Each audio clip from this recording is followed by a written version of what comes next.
ఇండియాలో ఫ్రిడ్జ్ నుంచి బేబీని తీసి మామూలు పొట్టలో పెడతారంట కదా. ఇన్ని రోజులు ఫ్రిడ్జ్ లో బేబీ ఉంటే ఏం కాదా? Second time frozen embryo transfer కి వచ్చినప్పుడు అందరు పేషెంట్స్ అడిగే కామన్ క్వశ్చన్ ఇది. మేడం, ఫ్రోజన్ ఎంబ్రియోస్ ఫ్రీజింగ్ లో ఉన్న బేబీస్ ఇన్ని సంవత్సరాల తర్వాత పెట్టుకున్నప్పుడు బేబీస్ ఏమైనా ఎక్స్పైర్ అయిపోతాయా, క్వాలిటీ తక్కువ అయిపోతుందా, ఇలాంటి బేబీస్ పెట్టుకున్నప్పుడు ఏమైనా ఇబ్బందులు ఉంటాయా అని అడుగుతుంటారు. ఫ్రీజింగ్ అంటే మామూలు మన ఫ్రిడ్జ్ లో పెట్టుకున్నట్టు కాదమ్మా.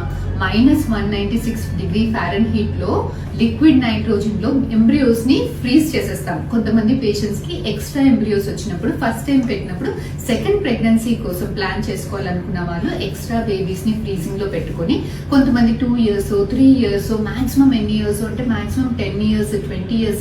రీసెంట్ స్టడీలో మనకి రీసెంట్ గా మన ఫిబ్రవరిలో 30 years ఫ్రోజన్ ఎంబ్రియోస్ కూడా పెట్టినప్పుడు చాలా చక్కగా ఒక హెల్తీ ప్రెగ్నెన్సీ అనేది మదర్ డెలివర్ చేసింది. సో ఎలాంటి అపోహలు లేకుండా ఎక్స్ట్రా ఎంబ్రియోస్ IVF లో తయారీ అయినప్పుడు ఫ్రీజింగ్ లో పెట్టుకొని you can use them to plan second pregnancy. Thank you.